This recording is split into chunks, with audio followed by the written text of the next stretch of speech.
Okay, so let's talk about hell. The first thing you need to get is that the version of hell most of us know. The fire, the pitchforks, the eternal suffering. Apparently that's not really in the Bible. It's a later invention. In the Old Testament you have this word, Sheol. And it's not hell, it's just the place where everyone goes when they die. Good people, bad people, everybody. It was seen as this dreary, grey existence. Nobody looked forward to it, but it wasn't a place of punishment based on how you lived. It was just like the end, the silent, dusty waiting room for the dead.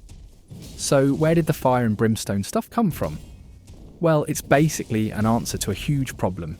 You have all these people in ancient Judah who believe in a just God, but they're getting crushed by empires. Their righteous people are suffering and dying, while the wicked people in charge are living it up. It doesn't make sense. It's like, what the fuck, God? So writers, particularly in the period between the Old and New Testaments, started asking, what if justice doesn't happen here? What if it happens after we die? And they started writing about it. Books like First Enoch, which isn't in the Bible, start playing with these ideas of punishing evil angels and certain people after death. It was a kind of theological experiment. By the time you get to the New Testament, it's a fucking mess.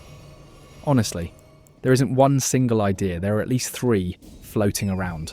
One is, you're just annihilated, poof, you're gone. Another is you get punished for a while and then either get saved or destroyed. And the third is the one we all know, eternal conscious torment.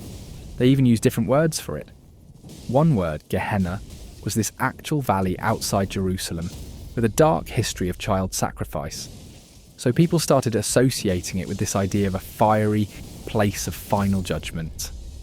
And that story, you might have heard about it being a perpetually burning city dump. Yeah, totally made up. There's no historical evidence for that. Someone just invented it, and it stuck. So the real kicker is this. It's not until after the New Testament that Christian leaders looked back at all these different contradictory ideas and decided to pick one. And which one do you think they picked? The scariest one, of course. Eternal conscious torment. Why? Because it's an incredible motivator. It's a powerful tool for controlling people. If you can threaten a population with the absolute worst thing imaginable, you can influence their behaviour. Simple as that.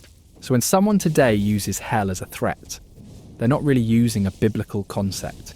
They're using a political tool that was perfected centuries later to manage people.